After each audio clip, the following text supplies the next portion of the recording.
Hi, this is the 112th issue of Videology with Zlatko G, a brief digital overview of current films, a spontaneous critical analysis that is a collection of first impressions illustrated with moving pictures. On today's repertoire is Benny and Josh Safdie's Uncut Gems, which is about the charismatic New York jeweler Howard Ratner, played by Adam Sandler, who is always on the lookout for the next big score, constantly gambling with the risk of making bets he pays with his life. He's trying to balance the businesses with his private life, surrounded by opportunists who always want to own the profits Howard strives for. However, he cannot escape the causative effects, the consequences of his decisions. Howard's stubbornness, arrogance, and ambition have made him an aggressive and persuasive reseller, but instead of using his greed for his own benefit, he relies on the egoism and greed that will ruin his life. He not only wages his life, but also the lives of the loved ones.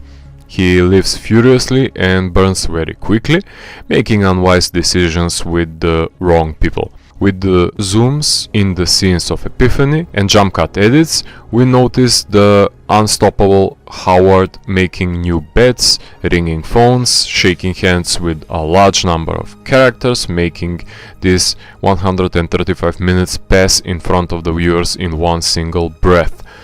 The family that is threatened with discord is put in the second place along with the lover, but Howard is a compulsive gambler who wants to juggle all the characters in his life, an unfaithful husband and a jealous boyfriend. The supernatural mystical elements, which always come from objects in the Safdie brothers films, are in this case tied to magical properties of a smuggling opal, which synthesizes all the human history within itself and drives all its owners to become possessive.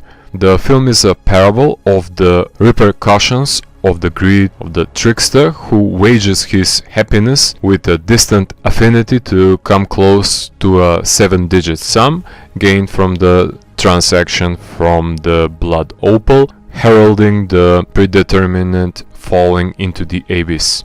The characters who follow Howard on the street most accurately define him as a man who doesn't know how to stop. An optimist drunk on illusions, indebted to all New York pawn shops, threatened by all debt collectors, constantly wages collateral, pledging debts and bets.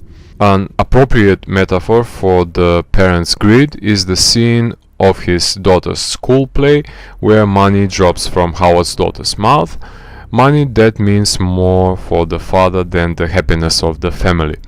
A few wrong decisions later, Howard ruins every chance of happiness, but each closed door opens a new window for him until he is thrown out of it. Guided by greed, driven by the need for scamming and profiteering, Howard is hurting those who he loves the most. The diamond excavations are some kind of an allusion to Pazuzu's desert shots in Friedkin's Exorcist, a prologue from Ethiopian mines, orchestrated like the horror films from the 70s, or maybe for someone it will refer to Indiana Jones, before the transcendental colonoscopy through time and space. The film is shot anamorphically on 35mm film, and in some moments it becomes an aggressively loud film. The Safdie brothers are followers of the Robert Altman doctrine about the verbal cacophony of characters speaking in the shots at the same time, overlapping several discourses, and in order to increase the entropy of the movie, Daniel Lopatin's composed music on synthesizers is supplemented and reinforced, thus attacking the senses for hearing. Adam Sandler is a comedian who has been widely associated with the comedies Airheads, Happy Gilmore, Billy Madison, The Waterboy, Click, Funny People, Grown Ups, and is filming movies for Netflix after the Oscar-nominated The Meyerowitz Stories, but viewers often forget Punch Drunk Love, the Paul Thomas Anderson drama starring Adam alongside Emily Watson and Philip Seymour Hoffman, in which he demonstrates that he can animate a character with human flaws and longings, which is a great basis for approaching the character of Howard, one of the many victims of the Safdie brothers' scripts, caught in the hurricane of the narrative, which pulls them to their demise. Howard's performance requires a great deal of constant energy surge, for which Sandler should be commended for. I admit that it took me a while to get used to the stressful and anxious film aesthetics of the Safdie brothers. They have been pressing their characters into unthinkable situations since Daddy Longlegs, sparkling anger and revolt in them, and the energetic, dysfunctional and self-destructive delinquents are headed straight to their life's disasters.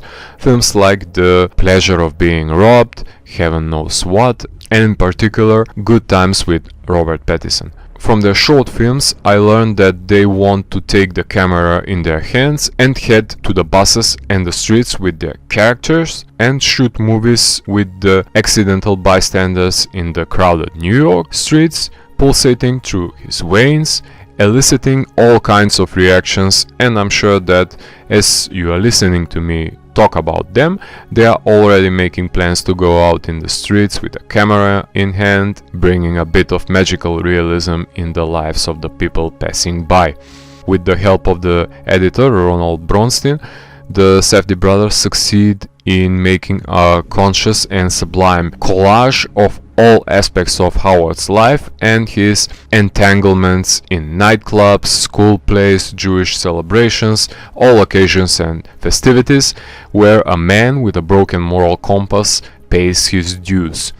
The work of the outstanding cinematographer Darius Khondji can be validated by his collaborators Refn, Fincher, Bong Joon-ho, Polanski, Woody Allen, Haneke, Boyle, Kar-wai. He is the chameleon who manages to produce the visualization required for him in the cult films, repeated here with the framing in the whiteness of the jewelry store and the night scenes under neon light, as opposed to the naturalistic runs side by side with Sandler on the streets. Khondji finds the best ways to translate and execute the director's imagination into a unique visual film language. The Weeknd and Kevin Garnett purposely starred in the film and both have a part in Howard's life, the musician in The Private and the Boston Celtics player in the Basketball Lovers Businesses, and the Coming to America actor was a spectacular intervention for everyone who grew up with the cinema of the 90s. The film premiered at the Telluride Film Festival, then screened in Toronto and New York, and the most important independent film publishers of today, A24, are making sure that the film received limited screening before it ended on the streaming services. Although there is no Oscar nomination in sight, there are 5 Independent Spirit nominations, 4 Gotham Award nominations and many critics nominations and wins, but the film does not win prizes at prestigious events for several reasons. First of all, there is the inability to take seriously the refined and explosive acting of Sandler by the voters and their prejudice, the naturalistic way of directing by the Safdie brothers, who in a rudimentary and Americanized form reminds me of the beginnings of the Dardenne brothers, as well as the criminal films of the producer Martin Scorsese. For some, the movie will remind them of the untamable works of Cassavetes,